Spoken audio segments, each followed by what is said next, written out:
Here's the question we're going to consider today. Does my heart and my mind need to be decolonized? And does yours?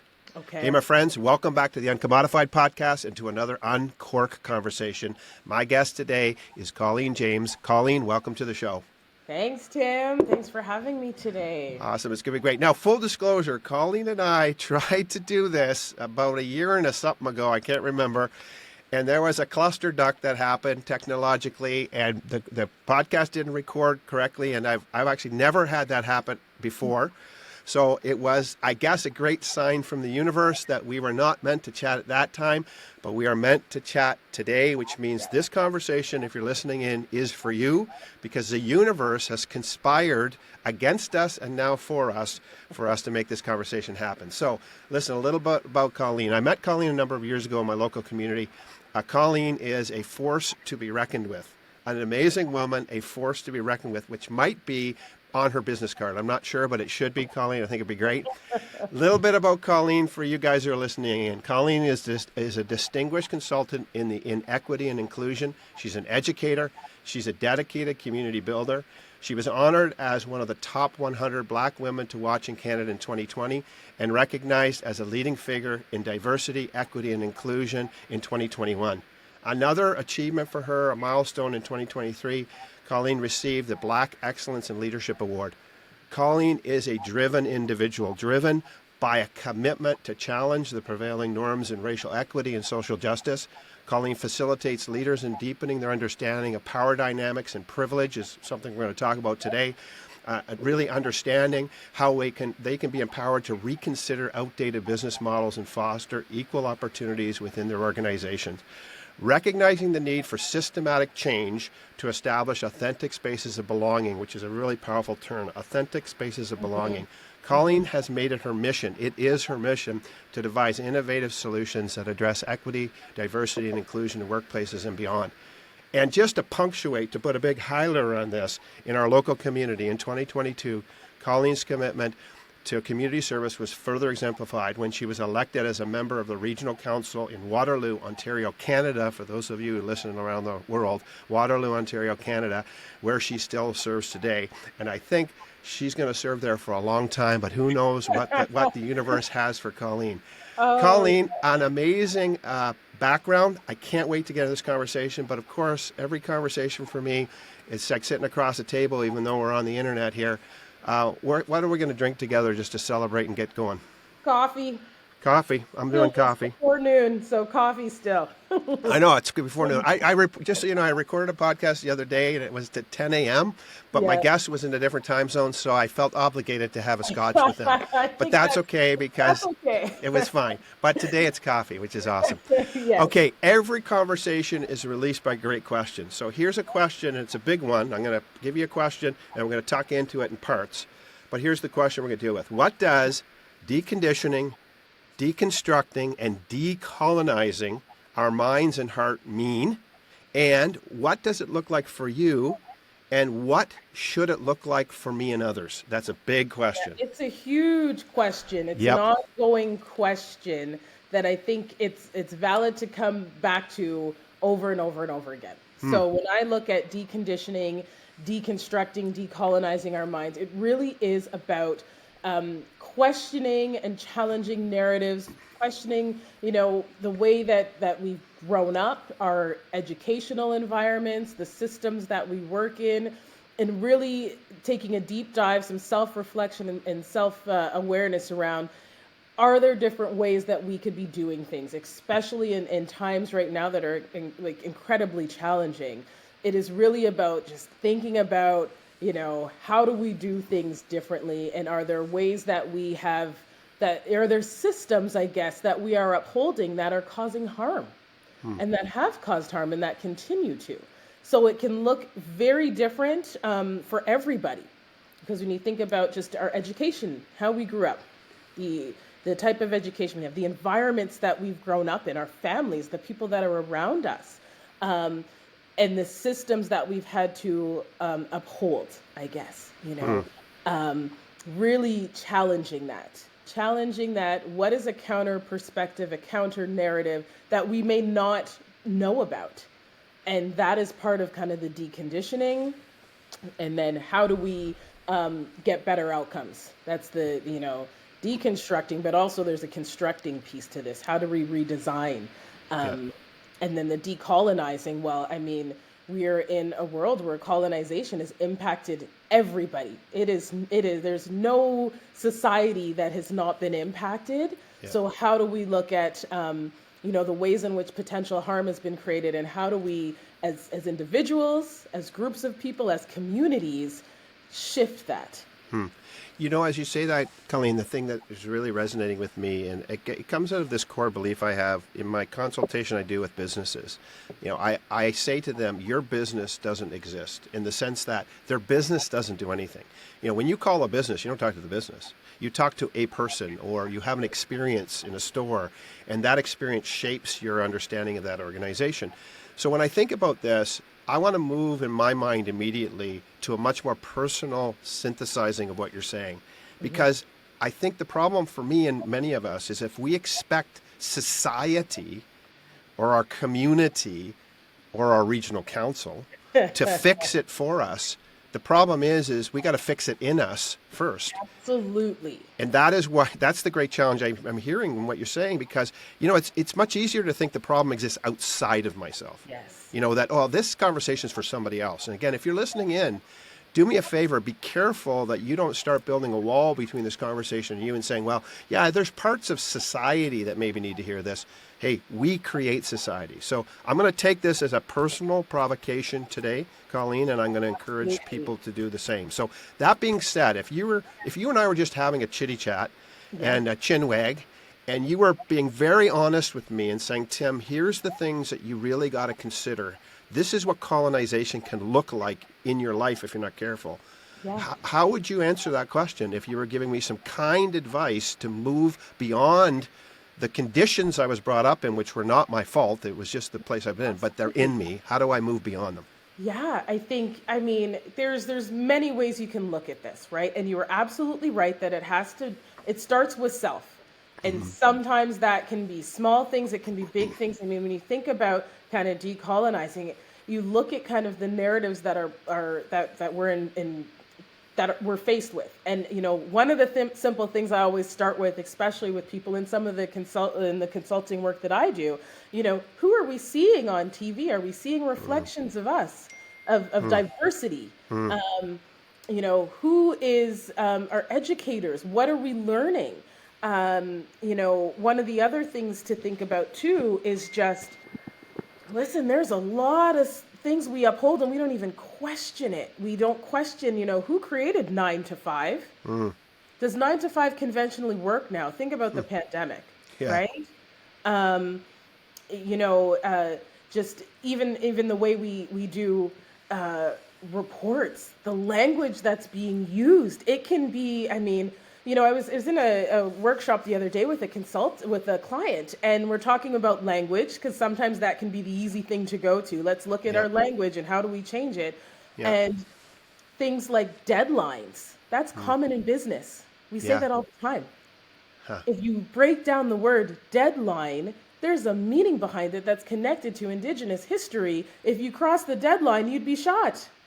It's a stakeholder.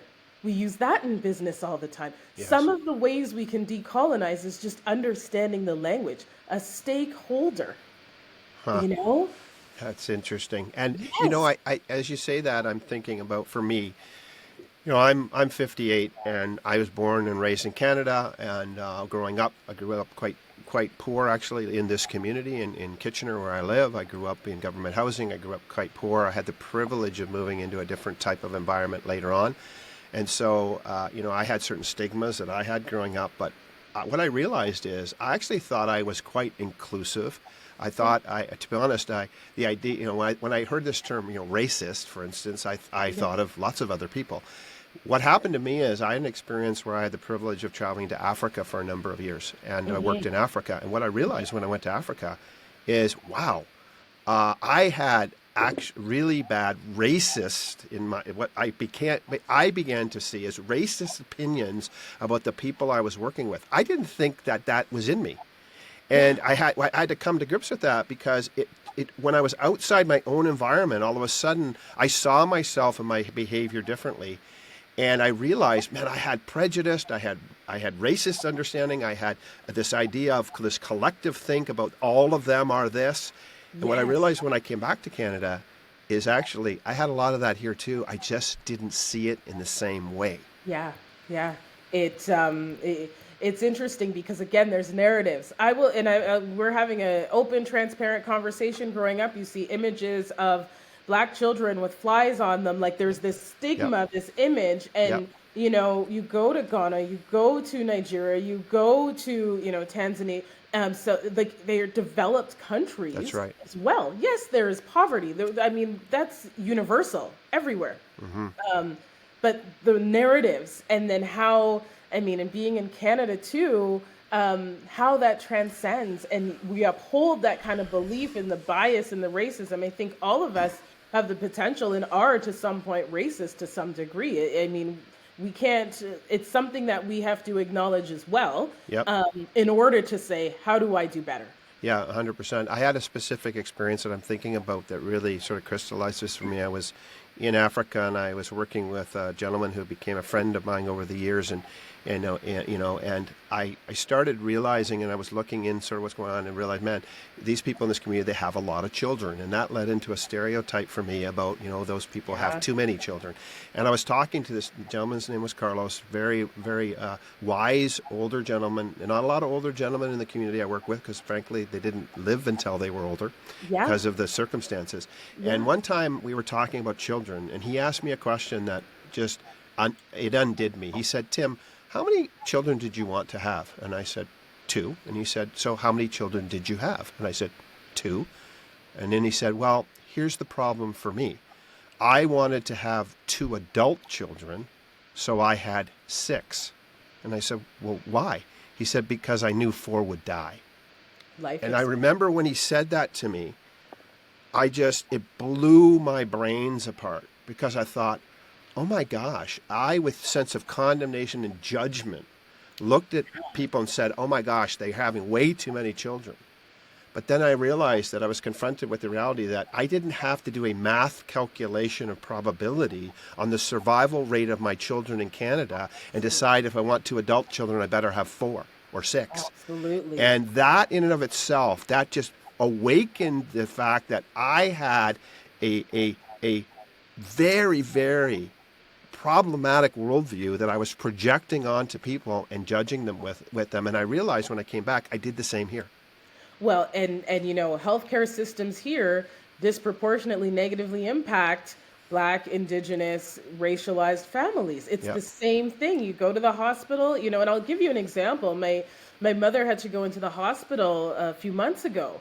And I'm so heightened and aware of I know that Black women, when we go, they maybe don't appreciate the pain or kind of gaslight that and say, well, you're not in pain. And I had to tell her, make sure they are giving you all of the care that you need, because I am conscious of, if a Black woman goes in, similar with childbirth, oftentimes it's kind of dismissed in terms of what the actual, and you're not diagnosed properly. So it's the same kind of systemic, because it's systemic racism or discrimination, whatever word you want to use, that exists as here as well. The data is there for that too. So if I begin to think about this myself, and again, if you're listening in, just think about it for yourself. If I want to start moving myself away from a colonizer ideal, which is Yeah. what I'm going to come from in my background, if I want to move away from that, what kind of experiences should I seek? And what gift could that potentially give me and others if I was to take a different approach to this and expose myself to things in such a way that would allow me to broaden my worldview and lay down some of my prejudice? Yeah, that's a big question, Tim. Big question. So one of the things I'm conscious of is when I'm in spaces, when I'm out, who's around me, especially in maybe you're having a meeting, a discussion, you're in a place where things are happening, conversations are happening that can impact community. And one of the ways that I think, thinking about that decolonized way of saying, who's not in this space that needs to be in this space? Is there a perspective that can complement, because that's what it's about, complement, to ensure that, if we're about to make a decision, we've factored in, as many perspectives, or we sponsor people into the room that historically have never been there.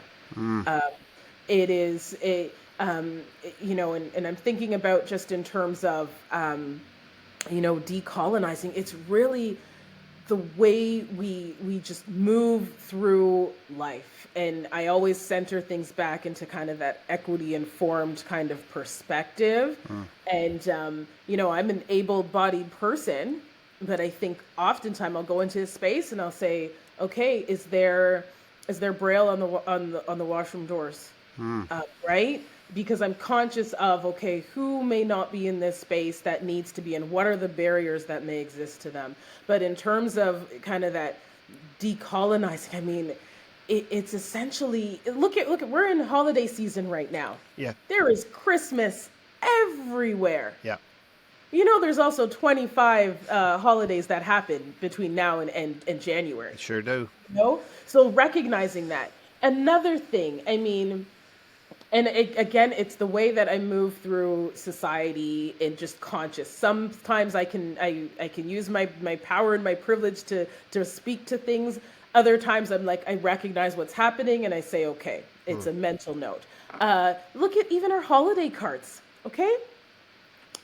If I want to get a holiday card, a Christmas card, whatever the case, and I want to see representation of Black family, I know that's not going to happen till February because it's Black History Month. I have to be very purposeful to get images of Black families, right?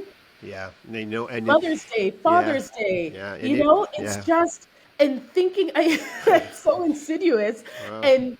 But and not just thinking about the self, but thinking about, okay, there's other perspectives that want to see themselves reflected as well. So, how do I use my position to kind of amplify that? Yeah. Because at the end of the day, it's not about me, but it's about who I can and help, and that kind of ally piece that comes into play here. Wow, and even as you say that, and just a minute, I mean, again, because I'm not excluded, I'm not typically excluded from the majority of these things. I don't think about it in that way. So even when you said like, okay, cards and this and that, I'm like, okay, well, so, but then as you describe, I'm like, yeah, if I never saw myself reflected in anything, I'm getting a message about belonging, absolutely, actually not belonging, about not being as in, I'm getting a message, and so again, I can't unfortunately re-see the world, so I really do need to rent the eyes of others in this process. Because if I think about it, I often say to people, like, truth is like my hand. It looks different to me than you. And if you're on the YouTube channel, you see this. I can see a palm, but you don't. You see knuckles. I don't see knuckles. Truth is omnidimensional, and I need you, and you need me around that table in these discussions in that room as you're talking about, and either by physical presence or by purposeful acknowledgement of broadening perspective. And that's something that you got to work really hard at. And I would say, again, I'm not great at it because I didn't grow up doing it. I never had to do a lot of it. I think I'm becoming much more conscious of these things today, but I recognize that I still have I have my viewpoint. And what I've become more comfortable over the years is recognizing is that I have a portion of what is required. I have often a unique perspective, but I do not have a complete perspective. And there's a big difference between those two things. Absolutely. One of the things I often say, one of my consultants says as well, is, even if I gave you my shoes, you'd never know where they pinch. Right? Yeah. Even if I gave you my shoes to wear, you'd never know where they actually pinch. It is something that we continuously have to work on. I mean, we're not perfect people. That's another way that we uphold kind of these systems of colonization is we have to be perfect. Right. And there's a standard that we have to abide by. And, no one is perfect. No system is perfect. No. And recognizing that. And that's part of the vulnerability, part of risk that's involved in kind of doing the work internally and then externally. and having a piece of grace along with that too, leaving space for grace Yeah, in it. space for grace. Hey, you know what? That's a good T-shirt. I'm put that on a T-shirt. We need some space for grace. I'm going to bring back something that we talked about in our conversation, and it was a long time ago, but I remember it very, very distinctly, and I'm going to bring it back. At one point in the conversation we were having a year and a bit ago, recording that got kiboshed, I said to you, I made a comment, and the reason I remember it isn't because I re-listened to it, but because it's so stuck in my head and I can't get it out. And this is almost a year and a half, I think. I made a comment to you and said, what I said about, I think what part of what I can do is help people, give people a voice, and you said to me very kindly, but fairly forcefully, kind but forceful. You said, Tim, people don't need you to give them a voice. They have a voice. You just need to start listening to it. And I'll tell you something. That what you said to me a year and a half ago has never left my mind.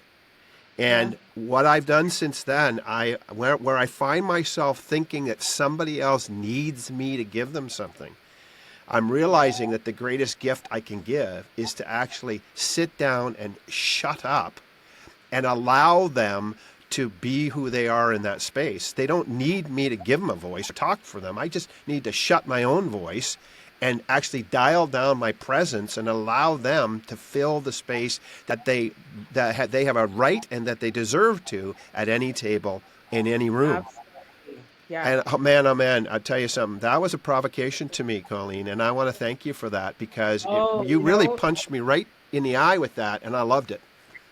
I remember you stopped. You were like, wait a second. I know. But yeah, it's not, and I hear it all the time. Yeah. People say, we give voice to the voiceless. And it's like, no, people have voices. You just have to listen because the conversation, what needs to, the impact, the change that needs to happen, it's being said. It has been said. It's just, we got to listen.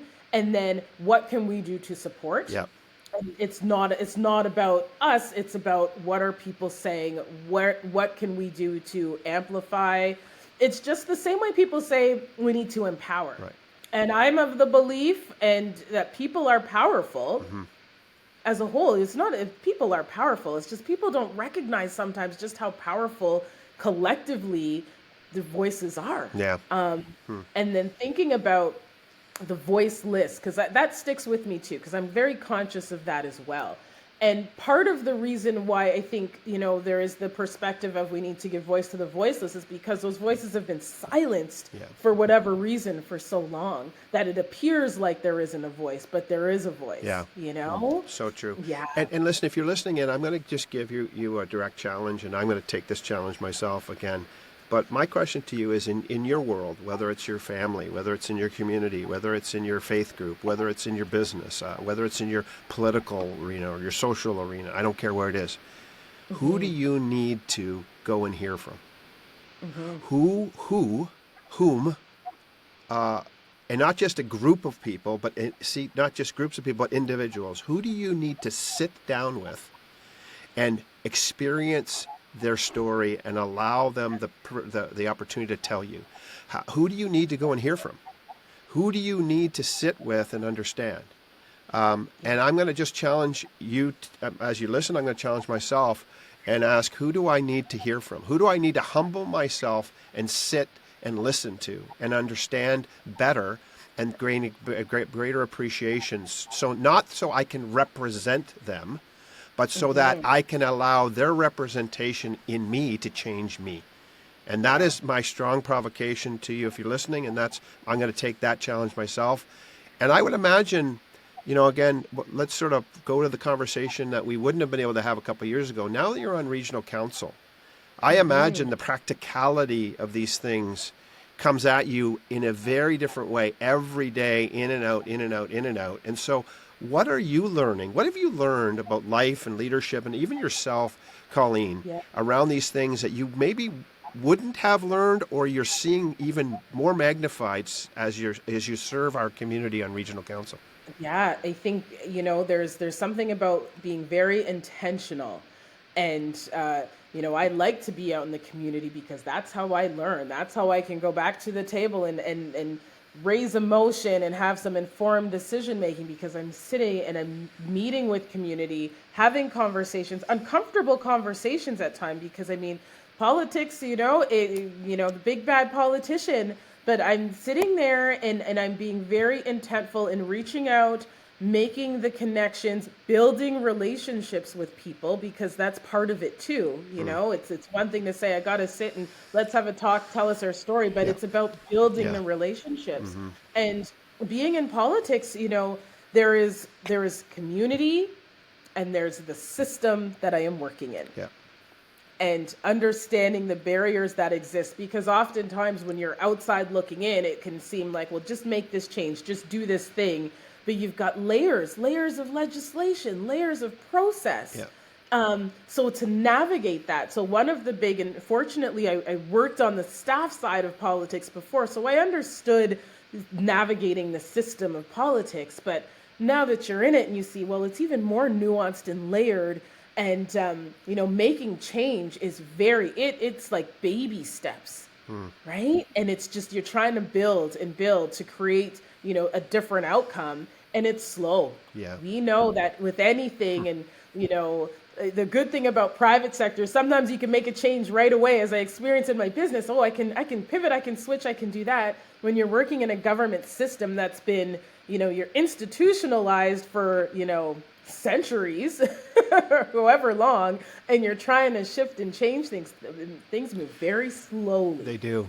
And to your point, and process moves slowly in some arenas, but also building relationship is also a slower process. It's easier to check a box than build a relationship. There's time invested.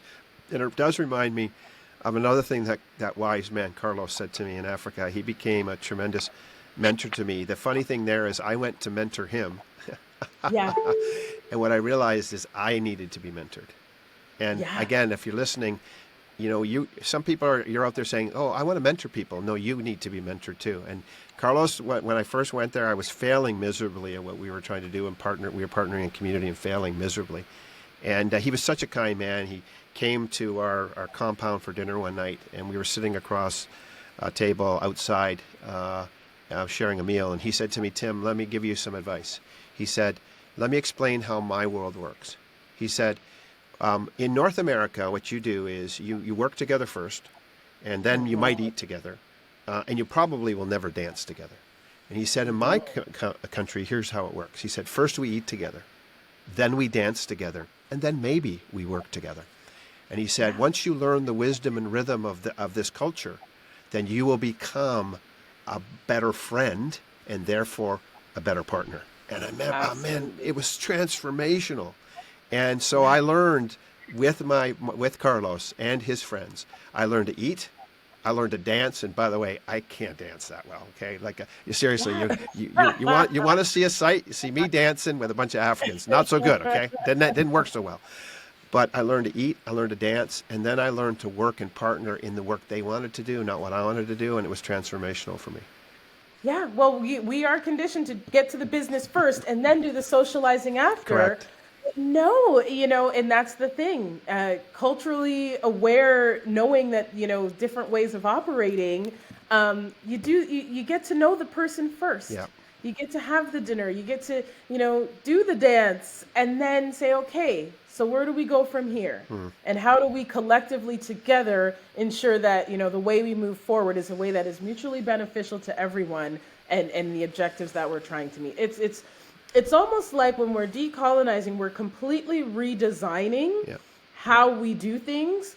But the reality is that the way we can redesign is probably being done elsewhere, and we're just dismissing it, thinking it's lesser than, when actually it's probably more meaningful in the process, right? Yeah, and I wonder also how the interplay.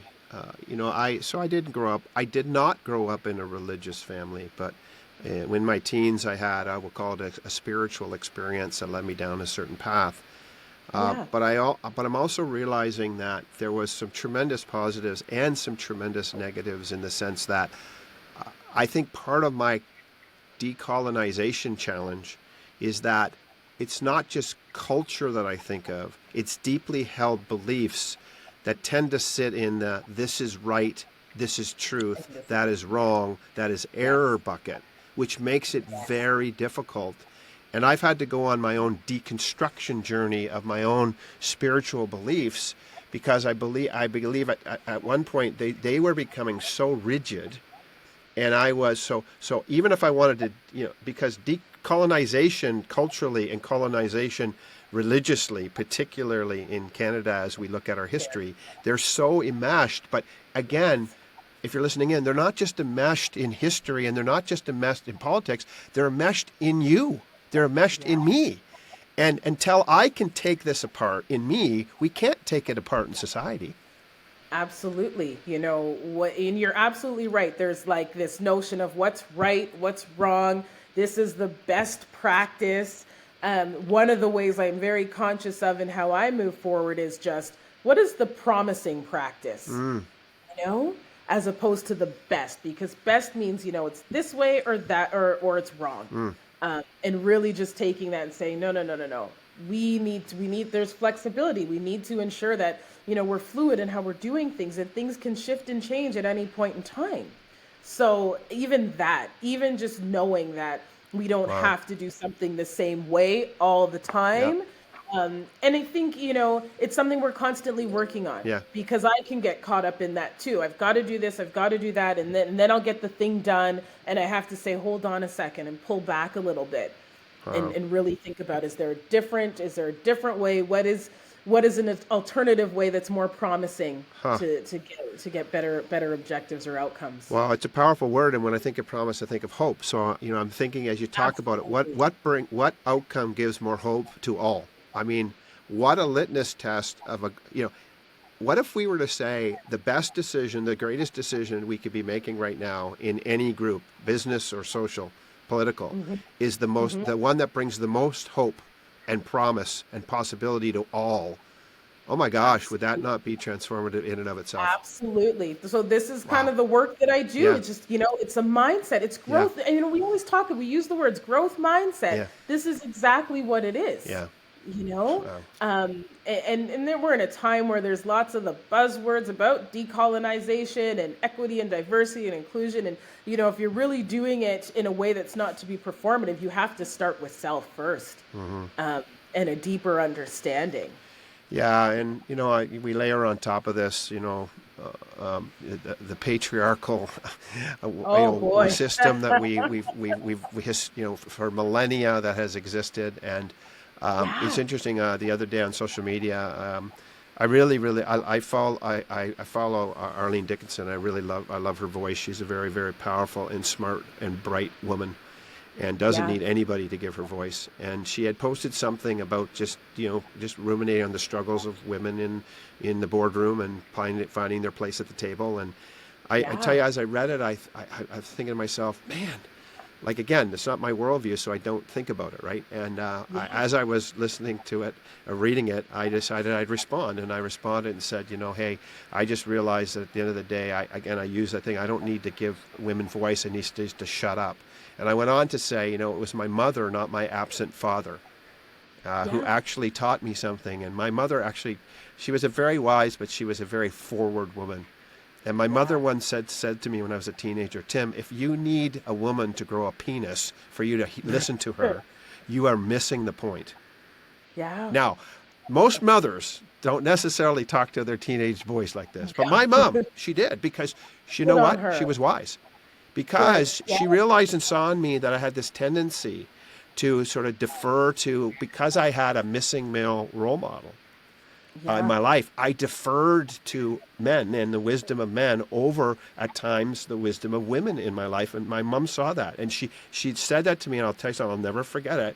And I wrote it in my post on LinkedIn. And I reminded myself of that. Because, again, and whether it's I need somebody to grow, become my color, become my religion, or become my sex, or my gender, or for me to hear them. I'm the one with the problem, not them. Absolutely. I will tell you, I was just talking with someone a few days ago about, we're at council meeting and people say, oh, you're on your phone. And it's like, but I'm a mother who has a child in school. And that's one call you can't ignore, Tim. Like the school calls, you got to come in. Like you drop what you're doing. and just to not even have that understanding to say, wait a second, there may be something else going Yep. on. And I mean, and I'll tell you, being a woman as a politician, oh yeah, I've seen the misogyny, you Yeah. know, it's real, and it's even more apparent in a role that historically has been dominated by men and white men at that. Yeah, listen, let's not fool ourselves. The world is mostly an old white, at least in North America, it's an old white men's club. Now, in other parts of Yeah. the country, unfortunately, it's not an old white men's club, but it's still an old man's club. It doesn't matter the Yes. color of your skin; it's still an old man's club in most of society. Absolutely. I agree 100%. And if you think about other aspects of the world, be it, culture, religion, faith, there's other examples of where it's like matriarchal. Yeah, And we've kind right, of ignored that it's true. again, Yep. decolonizing our minds, Yeah, right? yeah, It's all part of yeah, it.